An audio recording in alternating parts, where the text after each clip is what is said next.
ውድ የቻናላችን ቤተሰቦች እንኳን ወደ ቻናላችን በደህና መጣችሁ። አሁንም ሊቨርፑልን በሚመለከቱ ጉዳዮች ተመልሼ መጥቻለሁ። በዚህ ሰዓት የምንመለከተው እንግዲህ የዝውውር ዜናዎችን ይሆናል። ዳርዊን ኑኔዝ ለመዘዋወር ፈቃደኛ ነው ተብሏል። እንደዚሁም ደግሞ ሊቨርፑሎች የኮናቴን ኮንትራት ለማራዘም ቅድሚያ ቦታ ሰጥተውታል እየተባለ ነው። እነዚህንና ሌሎችንም ጨምሬ ይዤላችሁ መጥቻለሁ። እስከ መጨረሻው ደቂቃ ድረስ አብራችሁ እንድትቆዩ በአክብሮት ተጋብዛለሁ። ሰብስክራይብ፣ ላይክ፣ ሼር እያደረጋችሁ የቻናሉ ቤተሰብ እንድትሆኑም በአክብሮት እጠይቃለሁ። አሁን በቀጥታ ወደ ያስኩላችሁ ጉዳዮች እገባለሁ።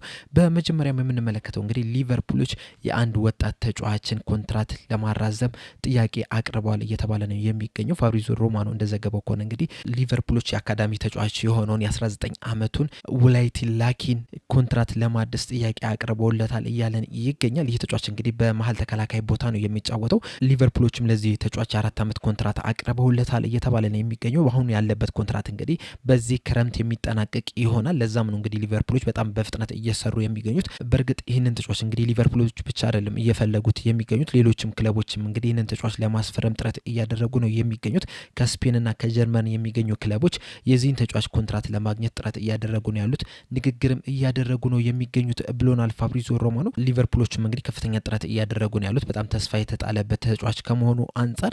ሌላኛው የምንመለከተው ደግሞ ፍሎሪያን ቨርዝን የሚመለከት ጉዳይ ይሆናል። ከጀርመን የወጡ ዘገባዎች በተለይ ደግሞ ኪከርስ ይዞት በወጣው ዘገባ መሰረት እንግዲህ ይህ ተጫዋች ቀጣይ መዳረሻውን በሚቀጥሉት 10 ቀናቶች ውስጥ ያሳውቃል እያለን ይገኛል። እንደሚታወቁ እንግዲህ በዚህ በሚመጣው ክረምት እንግዲህ የክለቦች የዓለም ዋንጫ በአሜሪካ ይዘጋጃልና ከዛ ውድድር በፊት እንግዲህ የዚህ ተጫዋች መዳረሻውን ልናቅ እንችላለን፣ እሱም ያሳውቃል እያለን ይገኛል። በዚህ ሰዓት እንግዲህ ሊቨርፑልና ባየር ሙኒኮች እንግዲህ ይህንን ተጫዋች ለማስፈረም በጣም ከፍተኛ ጥረት እያደረጉ ነው የሚገኙት።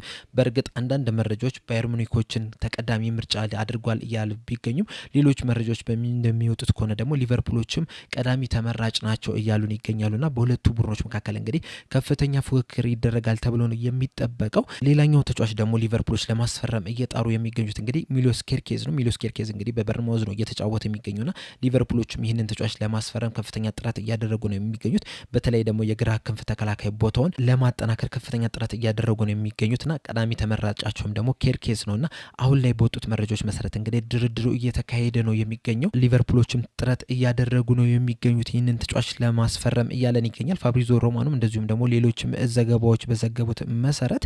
ሌላኛው የምንመለከተው ጉዳይ ደግሞ ሉዊስ ዲያዝን የሚመለከት ዘገባን ይሆናል። ከስፔን በወጡ ዘገባዎች መሰረት በተለይ ደግሞ ስፖርት እንደዘገበው ከሆነ ባርሴሎናዎች ሉዊስ ዲያዝን ለማስፈረም ከፍተኛ ፍላጎት አላቸው እያለን ይገኛል። በተለይ ደግሞ አሰልጣኝ ሃንስ ፍሊክ ይህንን ተጫዋች ወደ ባርሴሎና ለመውሰድ ፍላጎት አላቸው ተብሏል። ከዚህ በፊት እንግዲህ ባርሴሎናዎች ይህንን ተጫዋች ለማስፈረም አይችሉም ሲባል ነበር። በተለይ ደግሞ የፋይናንሻል አሁን ያሉበት ሁኔታ ስንመለከተው እንግዲህ ይህንን ተጫዋች ለማስፈረም የሚያስችላቸው አቅም ላይ አይደለም የሚገኙ ሲባል ነበረ።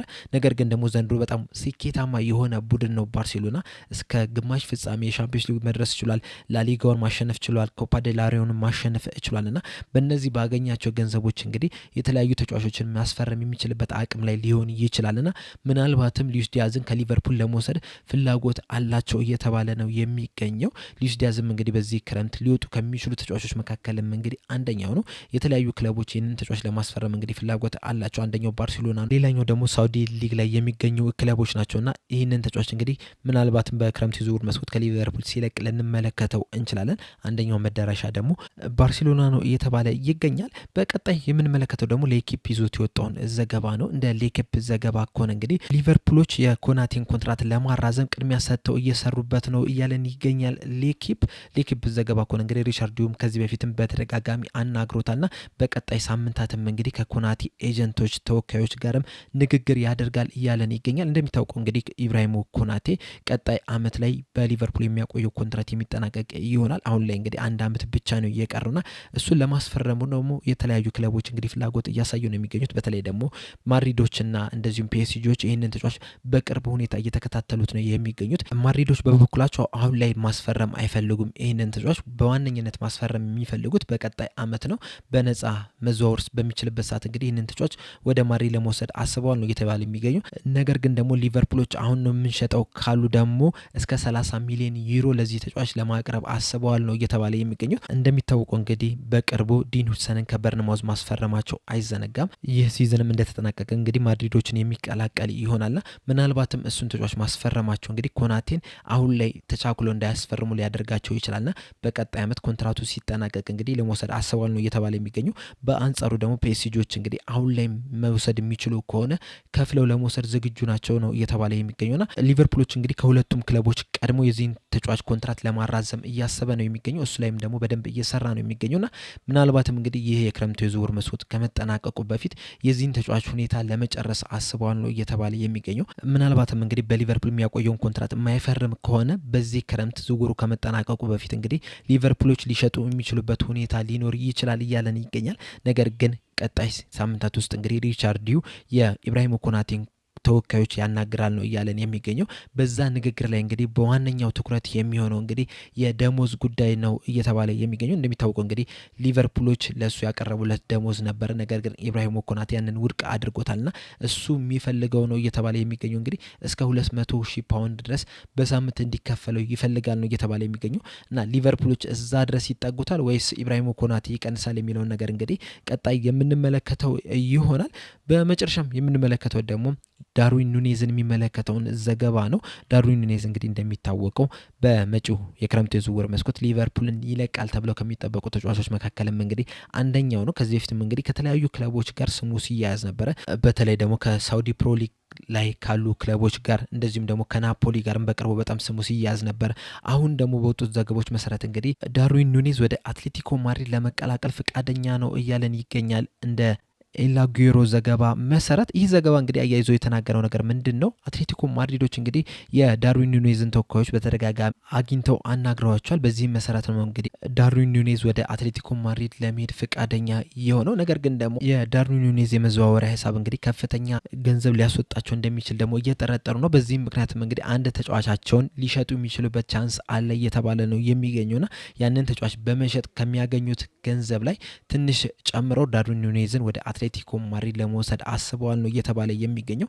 ኑኔዝ እንግዲህ ወደ አትሌቲኮ ማድሪድ የሚሄድ ከሆነ ትክክለኛ ምርጫ ነው የሚሆንለት እንደኔ በግሌ ማለት ነው። ምክንያቱም እንግዲህ የአትሌቲኮ ማድሪድ አጫወት ለዳርዊን ኑኔዝ የሚስማማ ነው። አሰልጣኙም ለዳርዊን ኑኔዝ የሚስማማ አሰልጣኝ ይመስለኛልና ወደዛ ቢሄድ ሞር ስኬታማ የሚሆን ይመስለኛል። ሊቨርፑል እንግዲህ በቆየባቸው 3 ዓመታት የሚፈለገውን ያህል ማድረግ ያልቻለ ተጫዋች ነው። እንደሚታወቀው እንግዲህ ሊቨርፑሎች ከቤኔፊካ ነበር በ80 ሚሊዮን ፓውንድ አካባቢ በሚጠጋ ገንዘብ ያስፈረሙትና ኪሳራ የሚባል አይነት ዝውውር ነው የሆነባቸው። ዘንድሮም እንግዲህ ጭራሽ ብሶ ነው እየተገኘበት። በተለይ ደግሞ አሰልጣኝ አርነ ስሎት ለሚፈልጉት አይነት አጫወት መሆን ያልቻለ ተጫዋች ነው። ለዛም ነው እንግዲህ ከሊቨርፑል ቀድሞ ሊለቅ ይችላል ተብሎ ሲጠበቅ የነበረ ተጫዋች የሆነው። እናም አትሌቲኮ ማድሪዶች እንግዲህ ይህንን ተጫዋች ለመውሰድ ፍላጎት አላቸው። በእርግጥ አትሌቲኮ ማድሪዶች ብቻ አይደለም ይህንን ተጫዋች የሚፈልጉት፣ ቅድም እንዳልኳችሁ ናፖሊዎችም ይፈልጉታል ይህን ተጫዋች። በተደጋጋሚም እንግዲህ ከሱ ተወካዮች ጋር ንግግርም ሲያደርጉ ነበረ። እንደዚሁም የሳውዲ አረቢያ ክለቦችም እንግዲህ እዚህ ተጫዋች ላይ ከፍተኛ ፍላጎት አላቸው። በጃንዋሪ የዝውውር መስኮትም እንግዲህ ይህንን ተጫዋች ለማስፈረም መጥተው ነበረ። ነገር ግን ሊቨርፑሎች ውድቅ ቢያደርጉባቸው እና አሁንም በክረምቱ የዝውውር መስኮትም እንግዲህ ይህንን ተጫዋች ለማስፈረም ይመጣሉ ተብሎ ነው የሚጠበቀው። የሳውዲ ገንዘብ ከፍተኛ ነው የሚሆነውና የትኛውን ይመርጣል የሚለው ነገር እንግዲህ ትልቅ ጥያቄ ነው የሚሆነው። ለሊቨርፑል የሳውዲ ገንዘብ የተሻለ ነው የሚሆነው፣ ምክንያቱም ከፍተኛ ገንዘብን ስለሚያቀርቡ። እንደሚታወቁ በጃንዋሪ የዝውውር መስኮት እንግዲህ ለጁን ድራን እንግዲህ እስከ 70-80 ሚሊዮን ፓውንድ አካባቢ ከፍለዋልና ለኑኔዝም እንግዲህ እዛ አካባቢ ወይም ደግሞ ከዛ የሚበልጥ ገንዘብ ሊያወጡ የሚችሉበት ቻንስ አለና ለሊቨርፑል ያ የተሻለ ነው። ነገር ግን ደግሞ እንደ ተጫዋች ከተመለከት ነው ደግሞ አትሌቲኮ ማድሪድ ለሱ ትክክለኛው ቦታ ይመስለኛል። ለዲያጎ ሲሞኒ የሚፈልገው አይነት ተጫዋች ነው ብዬ ነው የማስበው እኔ በግሌና ወዴት ይሄዳል የሚለው ነገር እንግዲህ የእሱን ውሳኔ በክረምቱ የዝውውር መስኮት ልክ እንደተከፈተ የምንመለከተው ነገር ነው የሚሆነው። በአጠቃላይ እንግዲህ ለዛሬ ያስኩላችሁ መረጃዎች እነዚህን ይመስላሉ። በእነዚህ ዙሪያ ያላችሁን አስተያየት እንዳለ ኮሜንት ሴክሽን ላይ በመጻፍ አሳውቁኝ። እንደዚሁም ደግሞ በኢብራሂም ኮናቴ ዙሪያ የሚሰማችሁ ምንድን ነው? የማይፈርም ከሆነ ወይም ኮንትራቱን የማያራዝም ከሆነ ቢሸጥ ይሻላል ወይስ 1 ዓመቷን ሙሉ እንዲጫወት አድርገን ከዛ በኋላ በነፃ እንዲለቅ ይሻላል ብላችሁ ታስባላችሁ የሚለውን ነገር ኮሜንት ሴክሽን ላይ በመጻፍ አሳውቁኝ። በቀጣይ በሌላ እስከምንገናኝ ድረስ ሰብስክራይብ፣ ላይክ፣ ሼር ማድረግ እንዳትረሱ። ቻው።